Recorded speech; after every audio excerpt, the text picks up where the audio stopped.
Steve Sipple from On 3, 93.7 The Ticket joins us now. Hey, good morning. Good morning. How are you guys doing? Good. How you doing? You had a little bit of urgency there in the voice.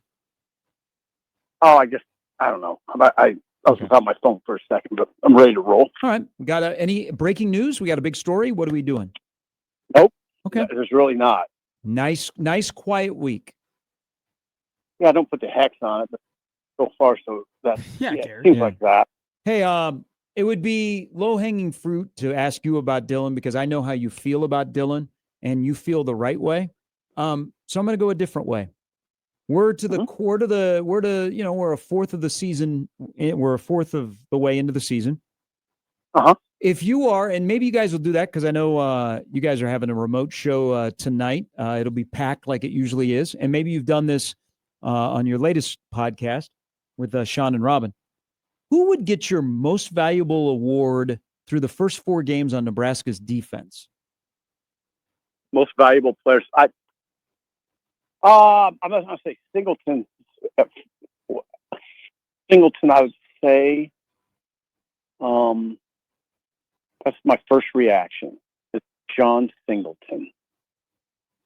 I think that's Shavers has made a couple big plays, but I think by and large, Singleton's been their best player. I would go right in lockstep with you on that one. Okay. Your good. Your evaluation, because so the offensive line didn't have its best game. Sip, I think you and I can both agree though that the Michigan defensive line has dudes on it. And Donovan Raiola's offensive lines are known to get better as the season goes on. There are some people who were questioning maybe the validity of his job or the type of job that he's doing. Do you have any sort of nervousness or just doubt of the job that Donovan Raiola has done with the offensive line? No, I mean, okay. No, it can't really waver just with one game, but okay, so there's two separate conversations. Do I have profound doubt, significant doubts about the job that Donovan's doing? Not necessarily, but that what we saw against Michigan was alarming. And I feel like I hear from a lot of people, and I don't want to create a straw man here, but I hear from a lot of people who say, well, you're not going to play a team like Michigan every week. Or, you also hear you're not going to play a running quarterback every week. So I don't know. I always get a little bit, I don't know. And I'm not stupid. I see things.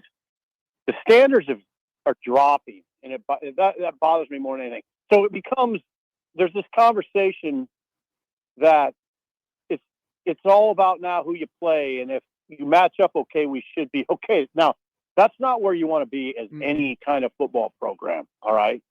Now, I know I went off on a tangent there, but I'm hearing it a lot this week. Well, they're not always going to play Michigan. Okay, does it really? That's how we're going to do it now. As long as you don't play somebody good, you're going to be okay.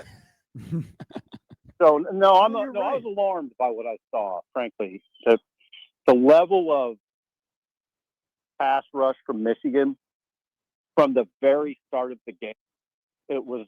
I'm not going to sugarcoat it. It was alarming. Are you concerned at all that he's had these younger guys and they really haven't developed into all Big Ten guys or honorable mention guys, or we still have doubt of can Gunnar Katula get the job done, and that we haven't seen guys like Sam Sledge or Maciejczak or Grant Bricks or any of these younger dudes that he's now had? No. Okay. No, I'm not concerned about that at all. They're young. I mean, Gary, me and Gary are from an era where we didn't play guys until they were juniors, third year sophomores, maybe. Yeah. So no, not at all. There's no concern there. Gunner's ahead of schedule, but was just clearly overmatched in that particular game. And I would think Gunner, as a player, would want to get to a place where it doesn't matter. It doesn't matter whether he's playing Georgia or Southern Utah. It shouldn't matter. I mean, you got to perform. It can't be this conversation that I hear a lot this week. Well, they're not going to play Michigan every week. Okay, great. So now that's where we're. But anyway, no concern about those young guys at all. There is a concern because we have to discuss it, and I will go back. I was driving in my car the middle of the summer. I think it was in July, and you were either on this station or I was listening to you, Sean and Robin, chopping it up on the On3 Husker Online stuff. And you were talking about Emmett, and you like Emmett, but man, Emmett may not last 12 games if he has a huge volume. Mm-hmm. So they got to find that running back too. It's now September 25th, and we're still having this discussion. Is this going to happen during the course of the season, or are they just going to have to find a way to keep Emmett week to week upright and still productive? I got to get Mekhi Nelson going. That's your choice? Easy answer, in my opinion. That's just my opinion now. Yeah. But it's not just based on nothing. It's based on what I've heard throughout the month of August, based on what I've seen this year. Limited, obviously. But no, I mean, this to me, it boils down to a Mekhi Nelson discussion. It's not an Isaiah Mosey discussion. I don't think it's a Quentin Ives discussion. I think Ives is a 3. I think there's a clear 1. In my mind, there's a clear 2, and then there's a 3. So they got to get Nelson going. There was a coach's decision not to play him against Houston Christian. I respect that. He didn't play much against Michigan. Not sure he was. I mean, maybe they don't feel he's quite dependable enough, but he's got to get dependable. They got to figure out the run. I mean, it's really that's the other thing that's sort of disappointing to me, that you have this quarterback that's clearly very talented. I mean, you're going to be an NFL quarterback, and you have to support him with a viable running game, a good, viable running game. Not 5 carries for 10 yards in the second half. That's not, you're not supporting your quarterback. So this is a big week. I mean, I think this is a gigantic week for Nebraska to get those things figured out and go with a head of steam Michigan State. Do you think if they played the way they did against Michigan, they would end up beating Michigan State, Northwestern, Minnesota, and you can even throw in Maryland in there? Do you think they need to be better? Well, you're suggesting that they're going to beat those teams with Dylan getting sacked 7 times? No, I'm not. No. I'm not saying. No, wait. I'm not suggesting that they're gonna win by him getting sacked 7 times. What I'm suggesting is that if they were to play to the level that they did against Michigan, when they play teams that are worse than Michigan, would they still win those games? Or do you look at this and say, hey, if you play like this, you're going to go 7-5? Yeah, they didn't play. It's not like they played horrible across the board. I know I'm catching myself here sounding fairly negative. I don't subscribe to the, they were within 3. They were ultimately, but Michigan controlled the game. And we can play, you always play that game. Well, if Nebraska did this and did this, you can do that with Michigan too. If they complete that pass on the trick play, if Underwood hits that guy in the end zone, you can always do that. You can play that game both ways. Nah, they got to play better. I wrote it, Matt. I wrote after the game. I expected more.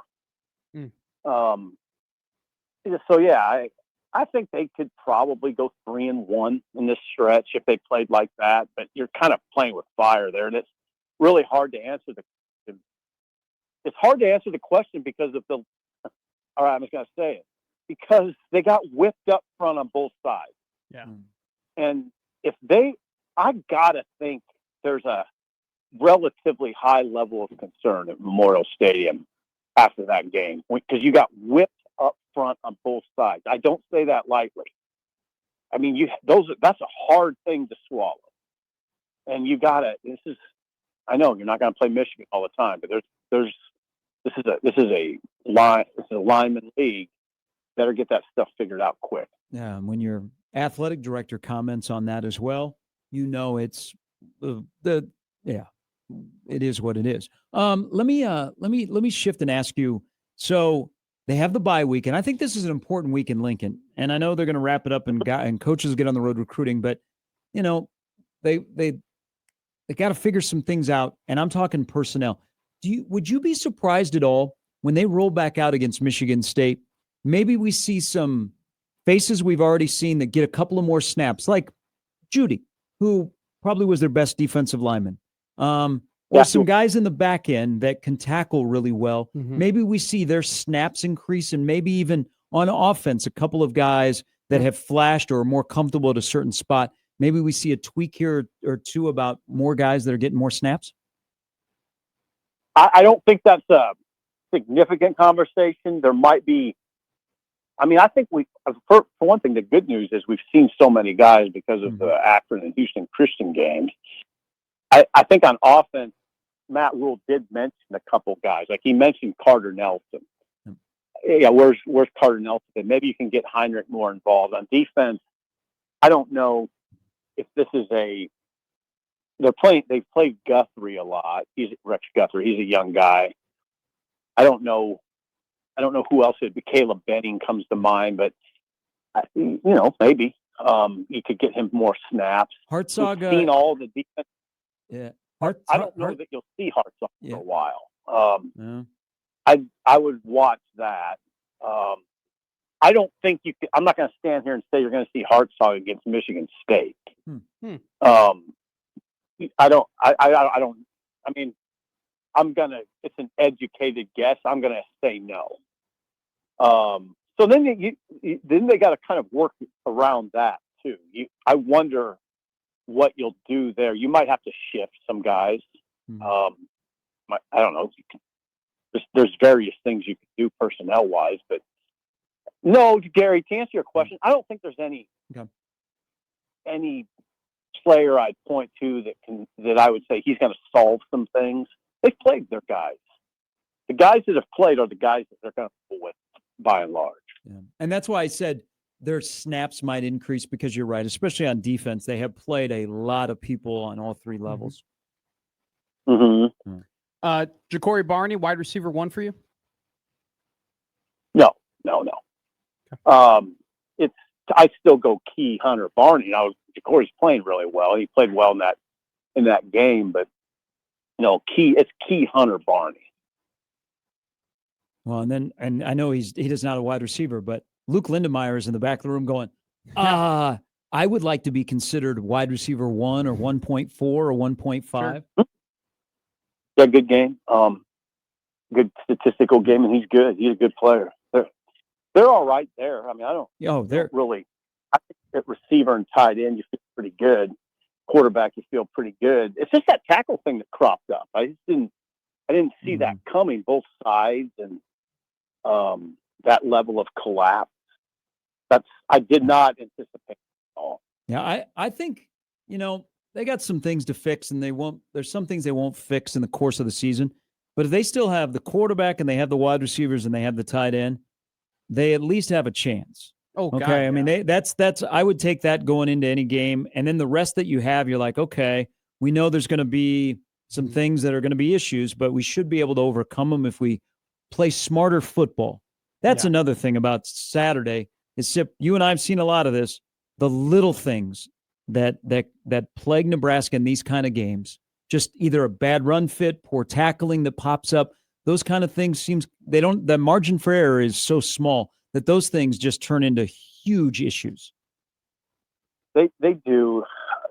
They're now better on special teams though in that regard. Not perfect, but better. I mean, Ja'Cory had a clear foul up that I would like to see what that game looked like if Corey wouldn't have fielded that ball to 3 or 2 or whatever it was. They're better that way, though, Gary. You're not seeing the obvious errors on special teams other than the one I mentioned. Not a lot of that. It's been better. I don't look at it that way. I look at it more from the major issues are the ones that concern me, and that's along the line of scrimmage. Yeah. They have that's a major issue. You don't scheme around a deficient defensive line. It's impossible to do it. So I don't know. Well, what have we been saying?